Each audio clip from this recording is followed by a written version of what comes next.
What's up, Sooner Nation? Welcome to the SI Sooners podcast. Got a lot going on this week, y'all. A lot going on this week. Porter Moser's new name is Porter Moser.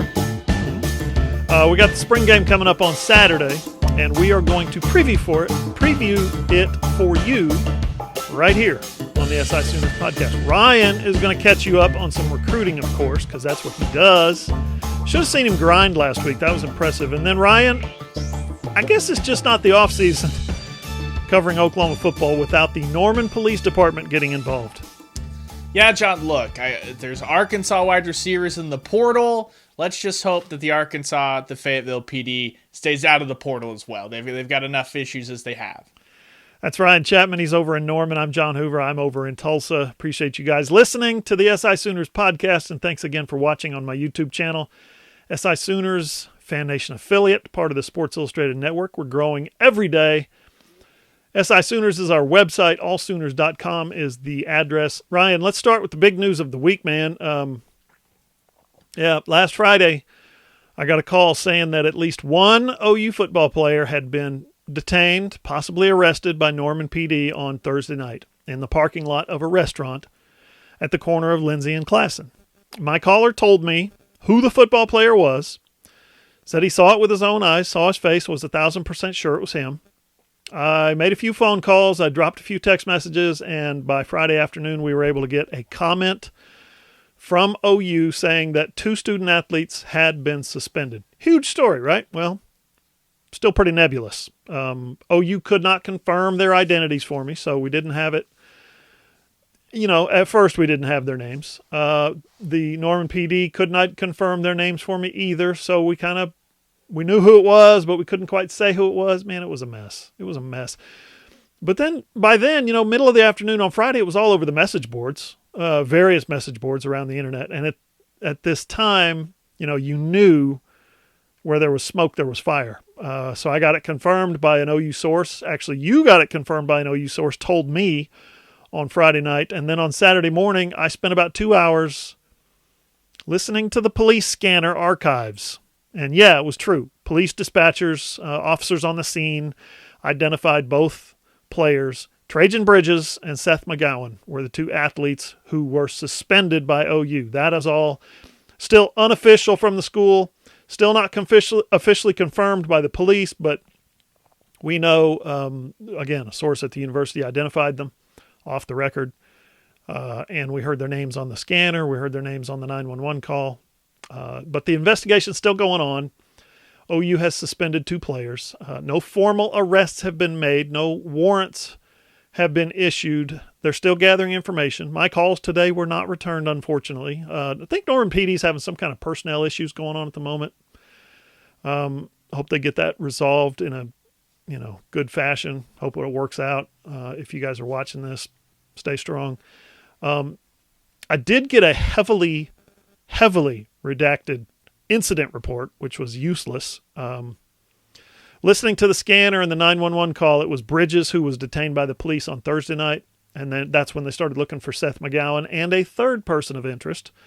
Norman police told me they know who the third suspect is. They didn't give me the name, but I'm told it's not a football player. I'm told it's not an athlete, and I think there's a legit question of whether it's actually a student. But Ryan, I guess what happened, according to the 911 call, is 2 or 3 individuals allegedly showed up at this guy's apartment. He claimed they were looking for weed or money. They allegedly ransacked his place. They allegedly took some designer shoes and a camera, according to the quote from the cop that I talked to. The alleged victim also says that they took an AR-15 pistol that belonged to him, allegedly. He also claims that they allegedly pistol whipped him with a Glock 19 handgun. Yikes. Now, this is getting serious. So, as I said, investigators are still gathering information. No arrests have been made. No charges have been filed. No warrants have been issued, at least as of 5 o'clock. That was about an hour and a half ago on Wednesday that I know of. Ryan, I know you had a long weekend covering recruiting, and we're going to get to a lot of that here and coming up. But trust me when I tell you this, man, you do not want to have to spend your weekend mornings scouring police scanner archives and 911 calls, Ryan. Yeah, and if you're on the team, if you're in the coaching staff, in the hierarchy, John, that's also not the call you want to be getting, that, hey, we have two names of two of your student athletes that potentially may be wound up in all this. Now, like you said, John, investigations are ongoing. Everything is alleged at this point. No arrests, no warrants, exactly like that. But you have to think this is that one thing, John, when you're going into the offseason, especially with the expectations that Oklahoma has for this upcoming season, what the people on the outside are talking about and what the players during these spring availabilities have said about how their goal is to win a national championship. They believe that is their ceiling this year. The two things you don't want in the spring, John, are injuries and off the fields issues like this. So let's knock on a whole bunch of wood, because it doesn't sound like we've had any injury troubles, anything major like that, but you now have this kind of looming over. And John, it's been kind of weird doing the availabilities this week, knowing that no one that's being brought in front of us is involved, anything like that, but it's also just knowing that there potentially could be stuff going on in the back room, especially leading to a spring game where we're going to be focused on what the wide receivers are doing, since Lincoln Riley himself laid that challenge down. It's just all the kinds of stuff you want to avoid heading into any offseason, much less one where you're trying to prepare your team to go on a national championship hunt. Yeah, and you say that, and that's the goal, and I agree, because I'm a nice guy. But the cynic, the dyed-in-the-wool fan, the savage win-at-all-cost fan is going to remind us, hey, this team hasn't had any real, bad dudes in a while. We need more bad dudes. If we're going to win a national championship, we need more axe murderers, theoretically speaking, hypothetically speaking, right? That's a tongue-in-cheek way, sort of saying that's how national championships used to be won. It's not necessarily that way now. The old school Miami guys, the guys who would get arrested midseason and get reinstated and go help their team win a national championship in January. I think those days are gone. I think you don't want bad dudes roaming your sidelines and roaming your locker room and your hallways. I think, and I know Lincoln Riley doesn't want that. So I told you, I was joking, somewhat joking, that, I've been doing this since 2004, covering the Sooners. And we used to get like 8 or 10 of these a year, six or 8, maybe 10 sometimes on a good year. We would get a lot of these. And what have we had? 2? We had Spencer Jones fighting in the bathroom, and now this, and that's 2 more, I think. Maybe 1 more. I can't remember last year too good because it was such a weird year. But for the most part, it was like nothing really happened last year. Guys were on their best behavior. 2019 was pretty quiet. Lincoln Riley runs a pretty tight ship.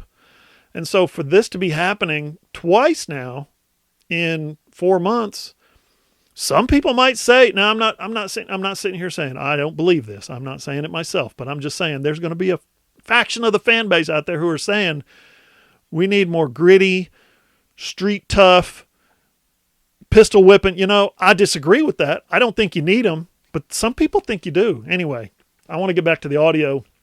Credit to Sooner Scoop and Tulsa World for grabbing those first. But I got to say, man, seriously, our boys and girls in blue, have you listened to that stuff?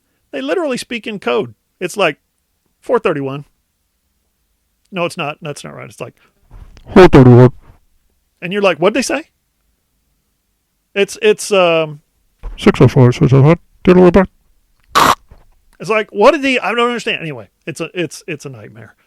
The nuggets you do pick up, though, kind of like gold. They're rare and they're valuable, and you understand what they mean. Ryan, police scanners, does that sound like a hobby you'd like to try? I don't know, John. I think I'd like to start with the old school ham radio first. That way I could broadcast my own content. And then maybe we could work our way into monitoring everybody else's. Because that's the thing about the police scanner, John, is it's not a lot of fun until you strike gold like that. It's also why I'm not a prospector. But yeah, it's just one of those situations. And John, you mentioned what some people might say. My counter argument to that would be, and I think this is something you would agree with, the kind of guys you want on this team are guys that are going to be eligible to be playing on Saturdays. And regardless of whatever you think happened, like this is obviously Lincoln Riley, like you said, runs a pretty tight ship, and he's not afraid to come down and dole out discipline when guys step out of line. So the guys you want, John, are going to be the ones that understand what Lincoln Riley and the coaching staff's expectations are, abide by those expectations so they can be eligible to make plays on Saturdays. And that's what you're going to need. If you're really trying to chase down your first college football playoff win and make it to a national championship game that you can try to win, you are going to need all of that depth. I mean, if you look at the alleged position groups here, running back is a position group that, John, we've seen over the last 2, 3, 4 years.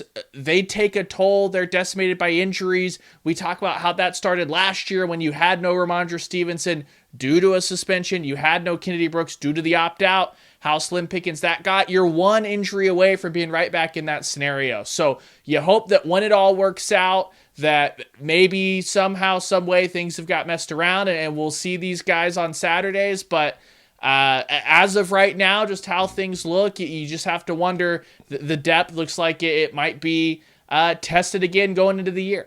I think your ham radio handle should be Chappie. Is that all right? Is that all right with you? Well, I think we could keep at Radios Ryan. No. You got to ditch that for ham radio. It's a new world. It's a new audience. Chappie. Or am I thinking of CB where you got to have a handle? Like you're talking to the bear, and we can pull out my old kindergarten nickname, the Chapstick. We'd go with that. Breaker 19. This is Chapstick rolling down 119. So, if you guys want to listen to the police audio, the scanner, and the 911 call, which identify both players as the alleged robbery and assault, we obtained both of them as well. You can hear the audio of files right there on our website, allsooners.com. Ryan, I got asked by the guys on SiriusXM on Monday what this does to the football team. And, to kind of halfway go down the path that you just started, while these guys they're setting up the question and they're giving me kind of a half a second, right, to kind of compose my answer and think about what I'm going to say, my brain sat there silently saying, no, this is inconsequential to the football team. In the big picture, it's inconsequential. We're talking about a guy who was allegedly pistol whipped. We're talking about the possibility of two very promising young OU football players getting dismissed from the team, maybe getting kicked out of school, their lives ruined. I mean, by their own actions, allegedly, of course. But, what about the two deep? It didn't really factor into my thinking. But then as I started trying to answer their question on air, live, radio, right? I kind of settled in and I cut a path and I said, okay, here's what this could mean for Lincoln Riley's offense in 2021.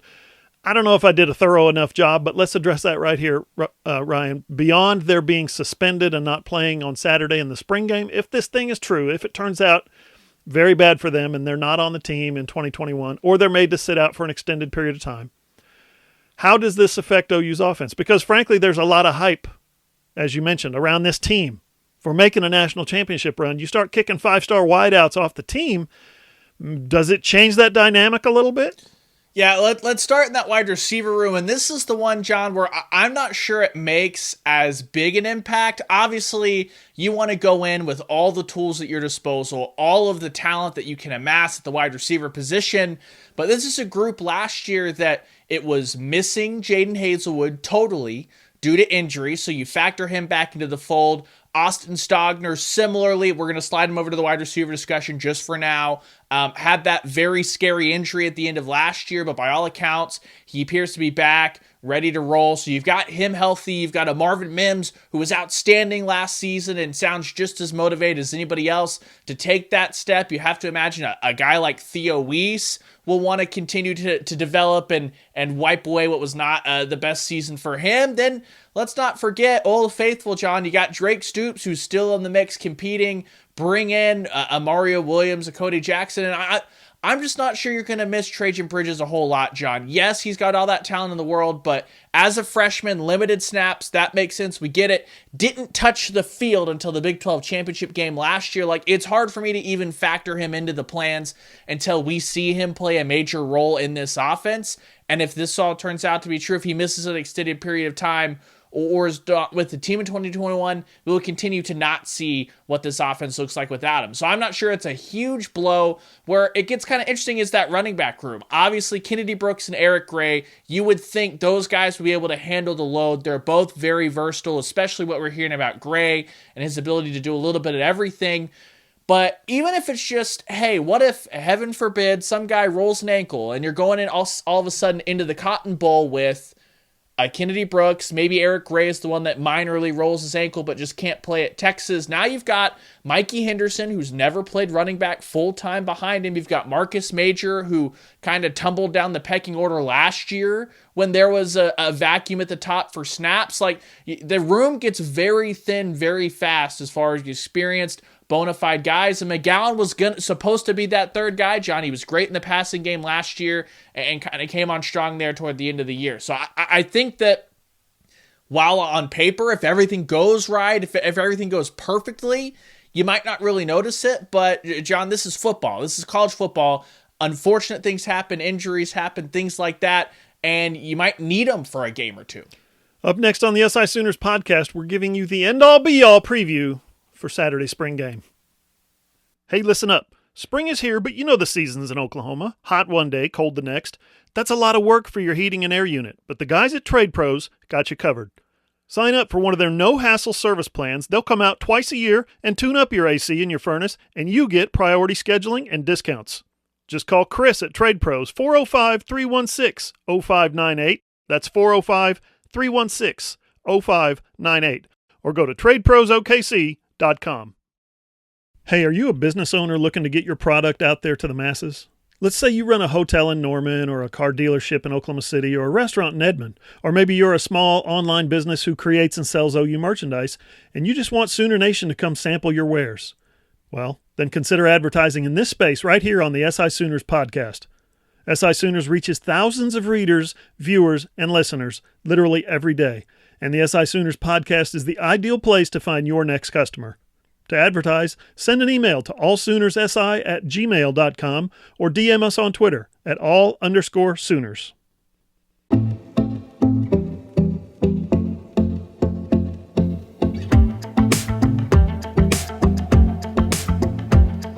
If you're on Twitter, you should follow SI Sooners at all_Sooners. Ryan is at Radios Ryan, and you can find me at John E. Hoover. Our website, allsooners.com. We are a Fan Nation affiliate, part of the Sports Illustrated Network. And you know, got to tell you guys, I've been saying since last July, since we started this podcast, that everything we post at SI Sooners is free. But that's about to change. It's about to change. We're almost there. We will have details for you guys on the website very soon. It won't be anything new. I said that wrong. It will be something new, not different. We're not changing what we're doing. We're adding to what we're doing. And I think you're going to like it. Find the video version of this podcast on my YouTube channel. That's John Hoover Media. The other channel is just plain old John Hoover. I think you can find that. Again, remember, I need you guys to subscribe to that other one. There are a few channels out there with my name on it, but most of them are not my channels. Those two are my channels. So once we get enough subscribers on that second channel, right there, that's where I want all my content to go. All right. And I won't have to beg you guys to subscribe on this podcast anymore. So go ahead right now. Please subscribe. I'll wait. Appreciate it so much. All right, Ryan, let's get into our spring preview, man. The day is almost here. It is Wednesday and game is Saturday, meaning I don't know if I've, outside of like going to like Ace, picking up a couple things, maybe a couple trips to Lowe's, I don't know if I've been in the car for more than like 10 minutes in a long time.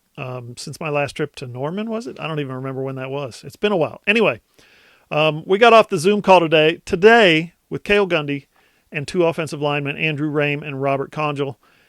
And then on Monday, we talked to Calvin Thibodeau, plus defensive lineman Jordan Kelly, Joshua Ellison, and defensive back Justin Broyles. You need to get on our website and see what we've written about all those players because they had some really good things to say, I'm telling you. Anyway, we think that's going to be it for the interviews before the spring game, although we kind of heard today that they might trickle out 1 or possibly 2 more tomorrow. We shall see. Anyway, but now, having talked to every position coach on the team, Ryan, thankfully, and what feels like every player, give me your most compelling storylines from Saturday's scrimmage. We'll do a position preview watch here in just a second, but your most compelling storyline or position right now. Yeah, John, I think today sparked actually what is now my most interesting storyline, which is who was going to win the center battle. It felt like initially early on in spring, we had heard a lot about Chris Murray and how he loved the center position, how he was getting acclimated. Well, today, enter Andrew Rame, who came in and noted how much he was loving center, how much he loved to feel in control of that offensive line, all the great things that Creed Humphrey left behind him in the way of advice, and just leading by example. So, John, I think we have a bona fide center battle to look forward to come Saturday. It'll be interesting to see if Chris Murray and Andrew Rame are on different splits of whatever we're calling the teams this year. Looking forward to whatever former players are coming in to coach the teams. Hopefully that's still a thing. But it'll be interesting to see if they're on different teams. We may see them go head-to-head at the center spot. I think I'm going to have to go back and check the archives, but I think I said back when the spring started that Andrew Rame was going to win the starting center job. And I believe now more than ever after talking to him today, or after talking to Robert Conjal today, I think Andrew Rame is the man. I think he's going to come in, win that job, and be the next Creed Humphrey. We shall see. But, Ryan, my position of interest, my most compelling position anyway, is defensive back. I can't wait to watch those guys fight it out. So many names, so much talent, and really, if you think about it, so much still unknown. Justin Broyles, you'll remember, told me on Monday, it was a great quote. There are certain things that we don't allow anymore that we used to allow. There's a certain standard of excellence that we hold each other to day in, day out that wasn't here before. He said there's a standard of excellence that our coach holds us to that wasn't here before.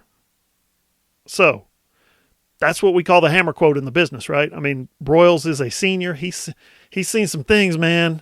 But what about the personnel, Key Lawrence or Justin Harrington?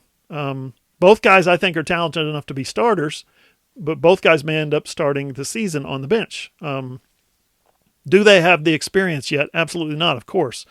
But, man, they got talent. You look at a guy like Pat Fields. He's been hurt this spring, so Broyles has been rotating in with the ones at safety, free safety. But we've seen Justin Broyles have his struggles before, so you got to wonder if the momentum that Lincoln Riley mentioned, he's having a great spring, senior year, right? Is that going to hold up? You look over at the other safety, Delaren Turner-Yell. He's probably nailed that down for sure, right? Unless Harrington or Lawrence jumps up and demands some playing time, and then maybe DTY goes over to nickel. Maybe Fields goes to nickel, which has happened in the past. Maybe Jeremiah Cradell starts at nickel, and those guys stay where they're at, and the other guys stay on the bench. We've heard nothing but good things about Jeremiah Cradell at nickel, right? Does Harrington, who worked at corner this spring, does he stay at corner, or does he go to his more natural safety position? Or does DJ Graham and Woody Washington have those corner spots locked down with Jaden Davis rotating probably behind both of those guys? Or does Jaden Davis rise up and take one of their jobs? I love this competition. Every one of them, you've got like 9 or 10 guys for 5 spots. And Ryan, here's the beauty of where Alex Grinch has taken this defense in just 2 years. In the recent past, you could get away with bring in that other defensive back, right? 6 defensive backs in this situation because, let's call it what it was, there were some holes at some other positions, right? Well, the linebackers have no holes. We checked, 0 holes. And the D-line is better than it's been in 10 years. No holes there either. So, Ryan, those positions are locked in. You're going to have 4 guys on the D-line. You're going to have 3 linebackers, 2 linebackers, 3 linebackers, however you want to shape that up, that rush edge linebacker, and you're going to have 5 defensive backs. Those safeties don't have to play every snap now like they did, but which one comes in first? Who's the first guy off the bench? Who plays nickel? Heck, what does the nickel even look like this year, right? I know it looks different than it did last year at 5'9". Ryan, let's talk about some other positions. You went briefly into the running back situation talking about Seth McGowan. How do you think that shakes out on Saturday? Yeah, I mean, I think what you'll see is you'll probably see Kenny Brooks and Eric Gray on either side leading the way for their sides. And I think what we're going to have to look at is Eric Gray's pass blocking. That was kind of that buzzword that DeMarco Murray talked about. That would be the only thing that keeps him off the field for a majority of snaps as far as that loaded backfield look that Lincoln Riley likes to give at times. So that's what I'm going to really be paying attention to. And I guess Kennedy Brooks is just going to be, John, does Kennedy Brooks look like the Kennedy Brooks we remember from 2019? And I think he will, but it's always good to see that. So then after that, I think it's going to be really interesting to see what happens in that Mikey Henderson versus Marcus Major battle, because that could play a huge role in who gets those key snaps that might be gone, maybe out of this running back room for a little bit of time or however long it ends up being, whatever that's going to look like. And also, look, if you expect Oklahoma to take that step on both sides of the football, it's going to be interesting to see who's going to be grinding out these fourth quarters with big leads. Who's that guy that's going to be trusted to just go out there and not turn over the football to grind out the game between Major and Mikey Henderson? Yeah, man, listen, now spring scrimmages, I've seen it a lot. They're a powder keg for running backs. So I say you get the ball on Saturday to Eric Gray maybe 6 to 8 to 10 times. Kennedy Brooks, 6 to 8 to 10 times. And then you bring in Marcus Major to just dominate, right? I'd have him carry the football 20 times if you have to. That's no disrespect to Marcus, but you know, number one, those other guys they're your frontline guys. They're your starters. They're going to be your starters this fall. You need Brooks and Gray to be healthy 100% this fall. And Marcus Major, frankly, he probably wouldn't mind the opportunity to prove himself a little more, get a little more work, get a little more tape for the coaches to evaluate and see what he can do. If he can whip up on that defense, then yeah, stick him out there against the Nebraska Cornhuskers and the rest of the schedule this year. He'll earn that time. And then, for me, Saturday, if I'm DeMarco Murray, if I'm Lincoln Riley, I want to see what Mikey Henderson can do at running back. He has switched positions for now, so give him the football 10 or 15 times. Let him get in a rhythm. Let him see what he can do. And then our man Todd Hudson gets every other carry. And I don't mean every other carry. I mean every carry that those guys don't get, Todd Hudson gets the rest. Got to keep your running backs healthy. Okay, Ryan, wide receiver. Again, you touched on it with Bridges. What do you think happens on Saturday? Yeah, I think you're going to see Marvin Mims continue to take that step forward, but I'm really looking, and I think all eyes should be on Jaden Hazelwood here. He's coming in, finally healthy, John. He missed most of last year. He worked really hard to get back. Then it had the unfortunate situation where it looked like he was contact trace quarantine and then just didn't come back for the Cotton Bowl. And I totally get that. Last year was such a cluster as far as dealing with all the stuff on the field, off the field, whatever, rehabbing an injury, just that mental reset and coming back in fresh. I think that's the best thing that Jaden Hazelwood could have done for his body and for his mindset. So I want to see what he's going to do, what he can go out and do. And then I want to see what Mario Williams is all about, John. We've heard a lot about him. We've heard about his infectious personality and how quick he is. If Mario Williams and Cody Jackson are coming in, if those guys are coming in, John, and playing well from the jump, that's the best case scenario for Lincoln Riley, Coach Simmons, Coach Gundy, is you've got those young guys coming in and putting the heat on those older guys who you challenged to start off spring football. And so I'm really interested to see what Mario Williams looks like, and I'm just hoping that if Caleb Williams is as advertised, you'll have a quarterback on each side, and Rattler and Williams, that can come in and do everything you need from a quarterback standpoint to let those receivers either sink or float here in the spring game. I'm going to piggyback off of all three of your guys that you mentioned. The main thing I want to see is Marvin Mims' move to the inside. I don't expect that to be 100% of the time. I think Lincoln Riley's going to move him around, shade him, split him out, take him to outside the numbers. He's going to move him all over the place. But I do expect him to kind of take on that CeeDee Lamb role, which is slot receiver, goes in motion, sometimes in front of the formation, sometimes behind. Either way, you're trying to create a mismatch somewhere. And, of course, you mentioned him. The talk has been of the spring. The talk of the spring has been Mario Williams. He was again today when we talked to Cale Gundy. Cale loves Mario Williams. I hope I didn't say Marvin Williams too many times. Mario Williams. We're going to see him a lot this spring, and I want to see him this fall. And I want to see him Saturday in the scrimmage. I guess with the football in his hands a lot, jet sweeps, maybe, reverses, end arounds, whatever you want to call them, screens underneath. I want to see him go deep. I want to see him catch something and get in traffic over the middle. Like CeeDee Lamb used to. That's an interesting role for him. And then if I'm Spencer Rattler, man, I'm giving the people what they want, and that is a steady diet of Mario Williams. And you know what else? A little Billy Bowman out there wouldn't be such a bad thing.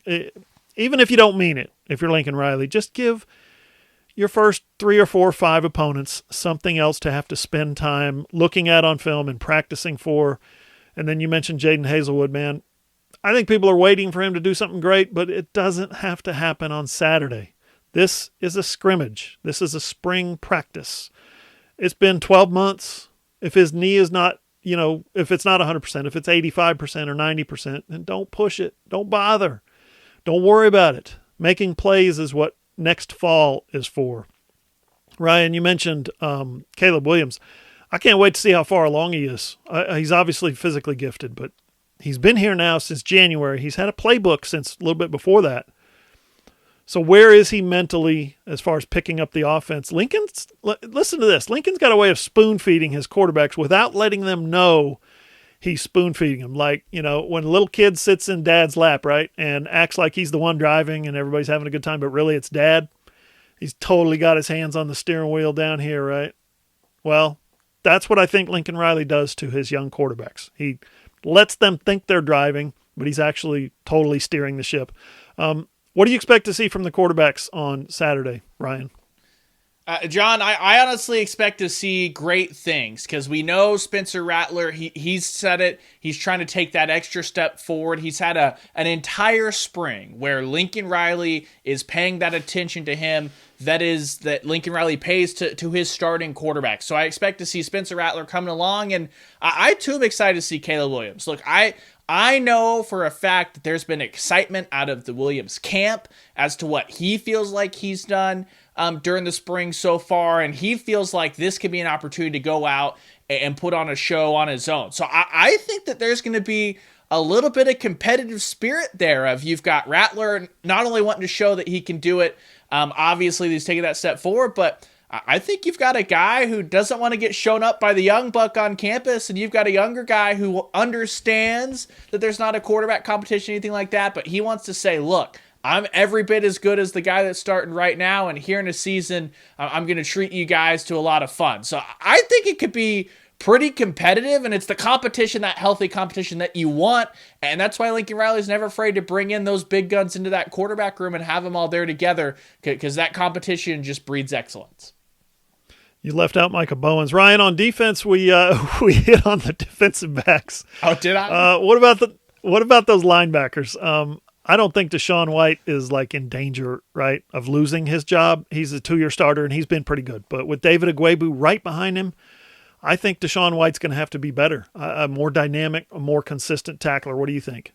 Yeah, I completely agree, just because when you look at David Agwebu, that's that guy that if he puts it all together, it doesn't really matter who's in front of him, because when you've got those physical tools, John, those physical traits, the things that he can just do athletically, it's not a knock on anyone. He's just one of those one in a million, you want him to be the first off the bus and the one making all those plays. So for Deshaun White, that means that your margin of error is tightening. So he needs to go out and continue to take those steps forward and be better, because not only do you have an Agwebu down, you've got a Caleb Kelly who's experienced, hasn't played a ton of football in the last 2 years due to injuries, but he's a guy that wants to claw his way back into their rotation. You've got a young Shane Witter, who we were told might be one of the fastest players on the defense at his size that can go in there and do some things. So I don't think it's just David Agwebu. I think that there's going to be a lot of pressure on both Asamoah and Deshaun White, because you have really capable guys who can rotate in behind you, and if they start making plays, they're going to start rotating for 2 or 3 plays instead of 1 play, and all of a sudden you're wondering where your snaps went. So I think that's one of those other positions, John, that you have to be on high alert and make sure that margin of error when you're in between the lines is very, very small, because you have plenty of capable guys that in an instant could come in and make that job their own with 2 or 3 great series. To me, Ryan, right behind DBs, I think the most compelling position to watch on Saturday is going to be the defensive line. We have heard there's been some, from Calvin Thibodeau, some knick-knack injuries, he called it, things like that have been holding some guys back. So, listen, don't get down in the dumps if you don't see your favorite player out there on the field. Could be just a minor injury situation. But, man, Ryan, listen to these names. Isaiah Thomas at end, Jalen Redmond at tackle, and Perion Winfrey at nose. We think those are the starters. That sounds like a pretty good group. I mean, that sounds pretty solid to me. They're backed up by Reggie Grimes, maybe, Josh Ellison, Isaiah Coe, the new JUCO defensive tackle, LaRon Stokes, the senior returning starter, former Big 12 newcomer of the year, Jordan Kelly, Corey Roberson, Ethan Downs is going to get some time at end and might shift to outside linebacker. Who knows? And then speaking outside linebacker, we got that competition behind Nick Bonito at rush linebacker. Marcus Stripling, Nathan Rollins-Kabonje. Maybe Downs slides out there, like I said. Maybe Grimes, now that Joseph Wette has moved to inside linebacker. But does maybe Wette step out there and get a few snaps at rush? I mean, Ryan, this is an awesome position to watch Saturday. One of us has got to watch the DBs, and one of us has got to watch the D-line when the defense is on the field.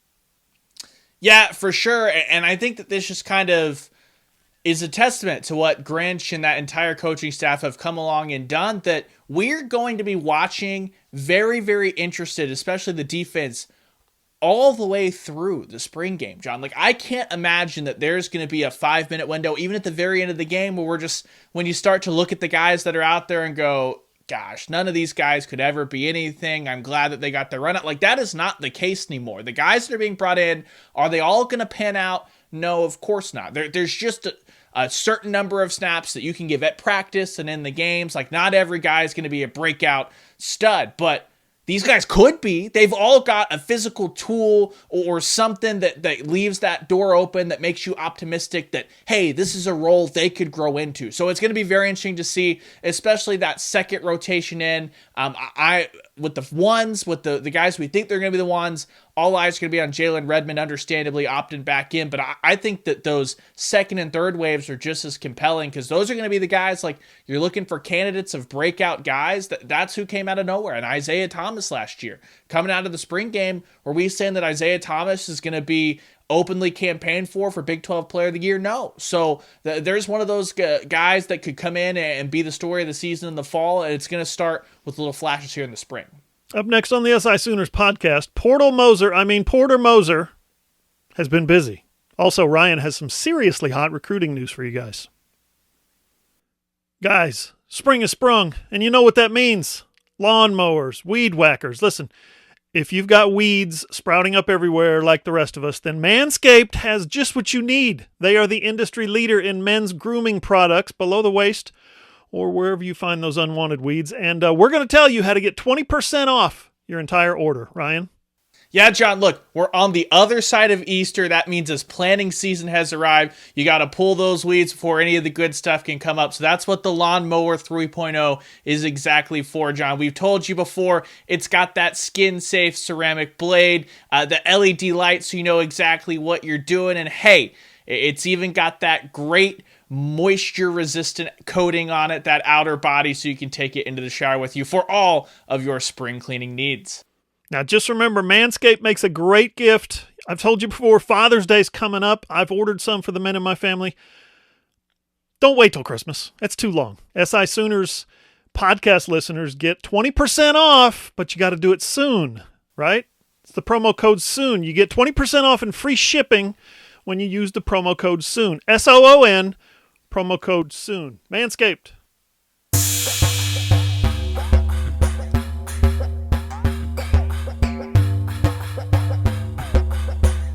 Final segment of the SI Sooners podcast. You guys are cracking me up. Ryan, I feel like I've talked too much. I always feel like I've talked too much. I'm losing my voice again.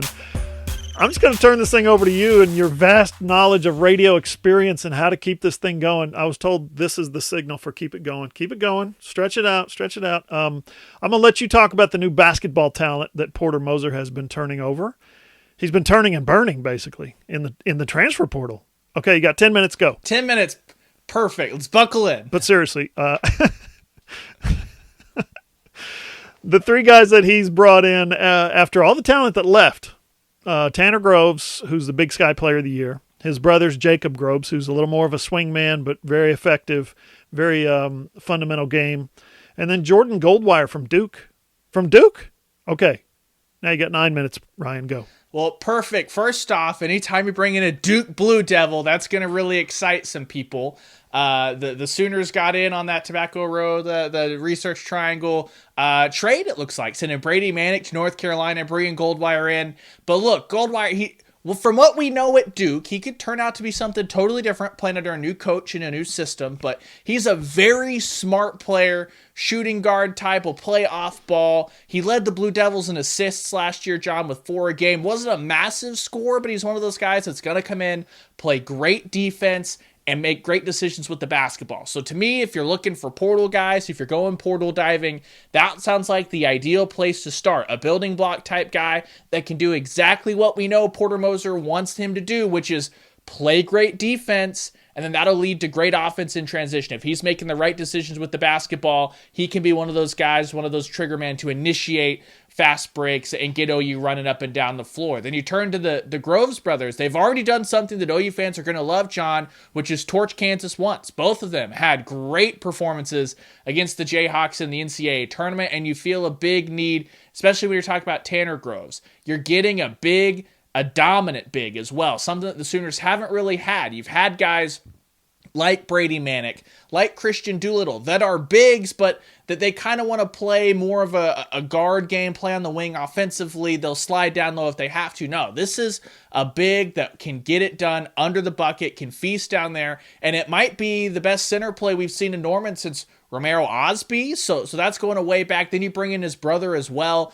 Like you said, he's that swing man that can play on the perimeter, and that's just something that you need. When you just look at the sheer numbers of guards and wings that the Sooners have lost in the portal, your Reeveses, your Davion Harmon, which it sounds more and more as time goes on that's going to be elsewhere. You've got, Phipps, who didn't really factor in this last year, but that's still a guard. You've got even Victor Iwuakor, that's technically a forward that can play on the wing, things like that. Like, you're going to have to replace all those guys, and you're bringing in another player that's productive in his own right. He's not just Tanner Groves' brother. He was a great player for Eastern Washington this past season. So Porter Moser, I think he's hit 3 big wins out of the park in the transfer portal so far.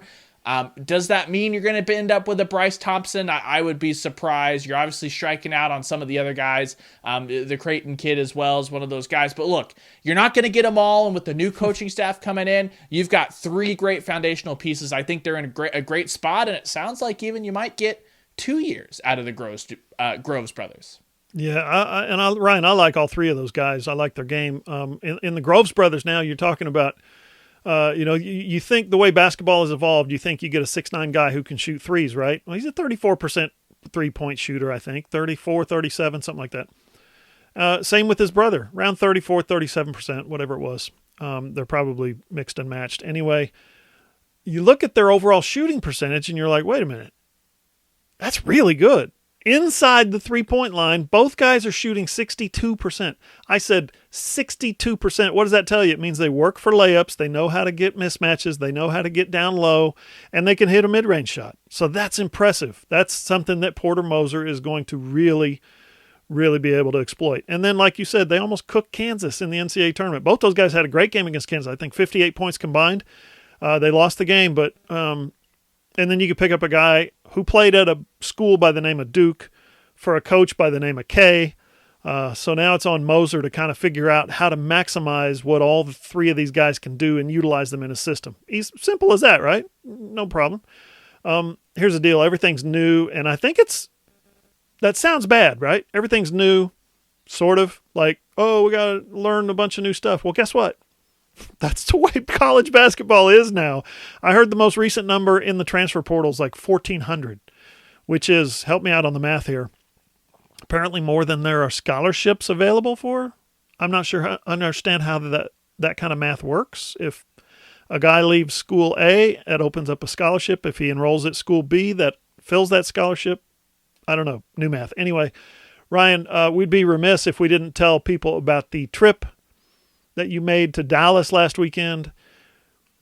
Man, if I remember right, we actually pitched it last week, so we need to dive into that. 2 days on the grind for my man Ryan. I feel like he, I don't know, took the next step in his journalism career. He came back telling me some things that like a grizzled, seasoned journalism veteran would tell stories of guys and stuff. It was pretty great. Got a bunch of interviews, got a bunch of stories, got a bunch of videos, got a bunch of photos. And where can you find those? allsooners.com coming up.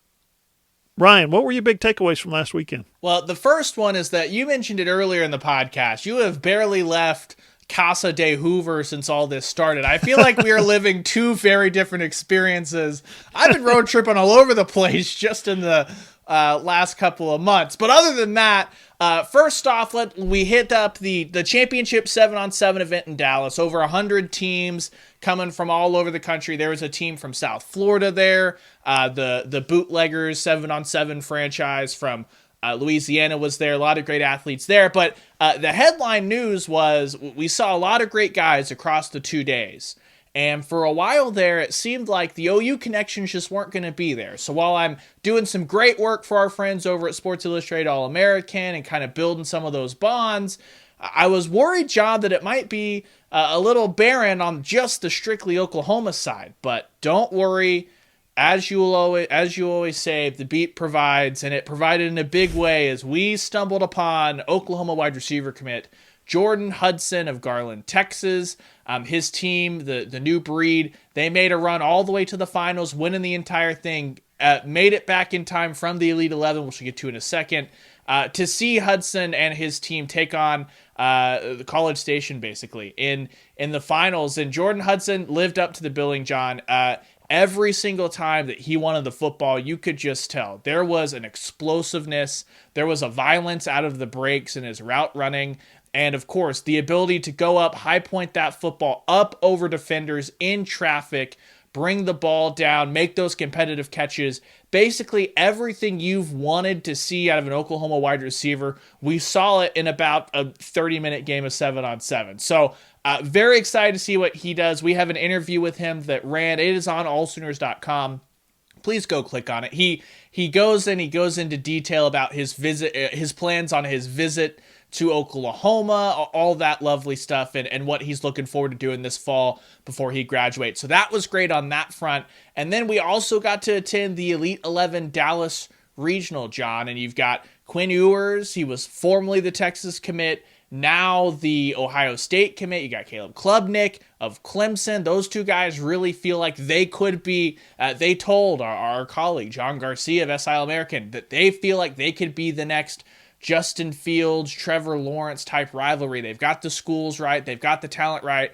And both of them stood out. And another guy, though, from an OU perspective that really impressed, Rangel, the Oklahoma State commit. He went in there and he held his own. I believe we ranked him in the top 5 of our composite rankings from the regional. So the Cowboys got themselves a good one. Another guy that's accurate, throws the ball with a lot of touch, has a very catchable ball too. He's not just rifled in there getting excited.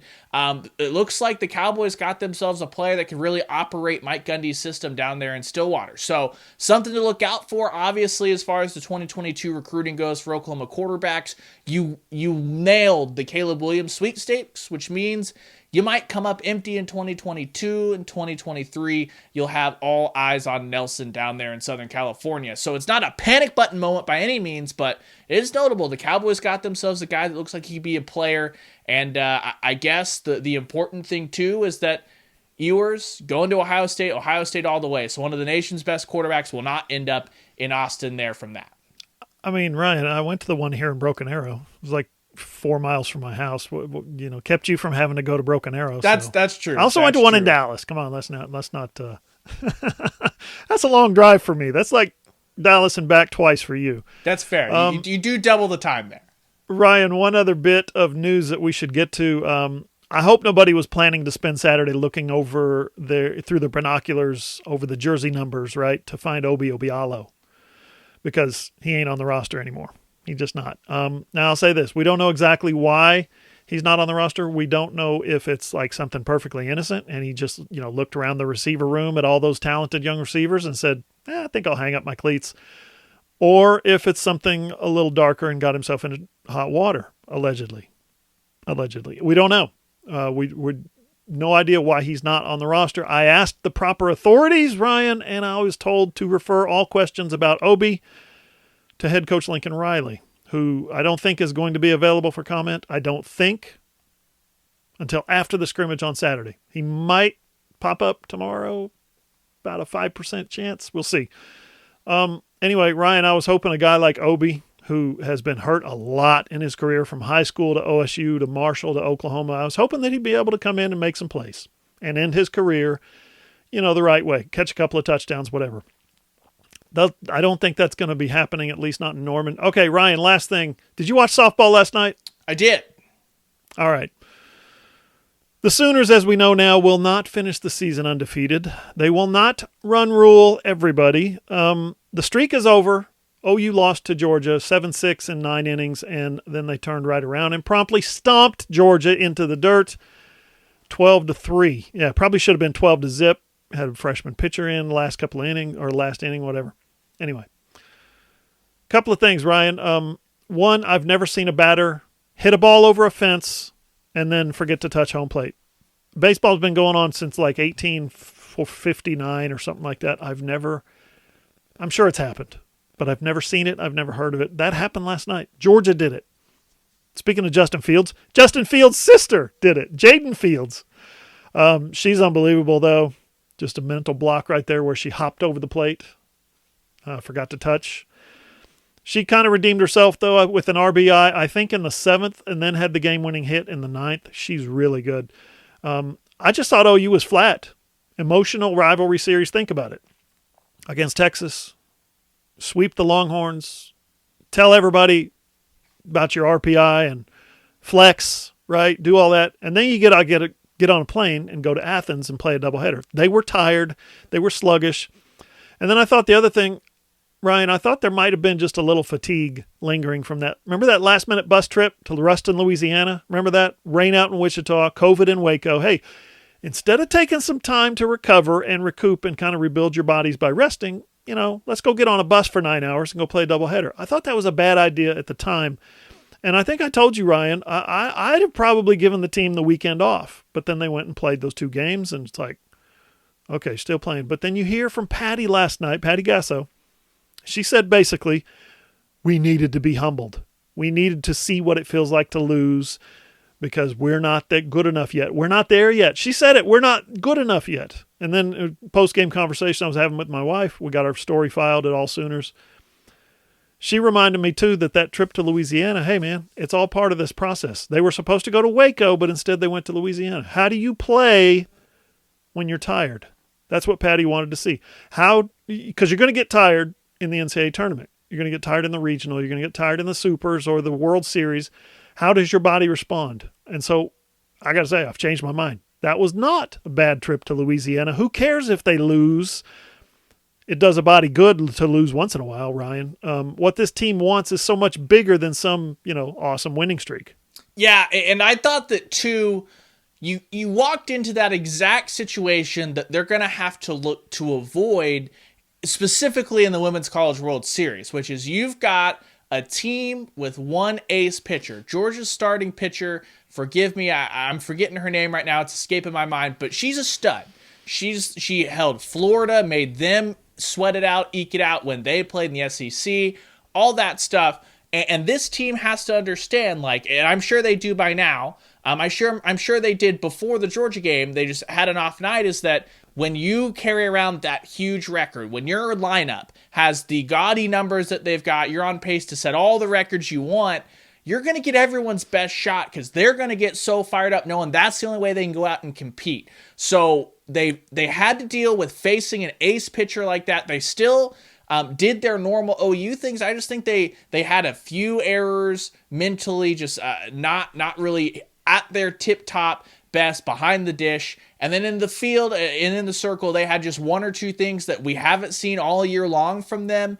And it all came together. You just can't do that against a good team and win those every single time. Now, you turn around, John, and everyone's going to wonder, okay, so the winning streak is dead. What's the next narrative? How are they going to respond? Well, I think that they shut everybody else up. It's one of those situations that I'm sure they love just having 30 minutes to get straight back out there because they put it on the Dogs. So does this mean, oh my gosh, the Sooners are no longer the favorites to win the national championship? No, of course not. It's just another step, another learning moment, and they're showing that they're working their way through adversity just like everybody else. And ultimately, it's good for them. I think there'll be a little pressure that's kind of lifted off their shoulders, too. Now that they did drop the one, they can go off. They win a national championship, only have one loss. They'll still be right up there as one of the greatest teams to ever play if they go on to do that. And they won't have to have that pressure of carrying a 50-game win streak into Oklahoma City where you're trying to win a national championship.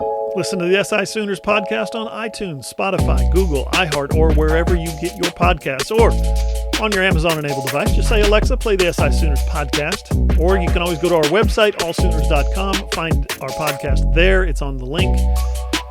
Any player, listen on your phone, your tablet, your computer, or watch the video version on any device on my YouTube channel, John Hoover Media. For Ryan Chapman, I'm John Hoover. See you guys.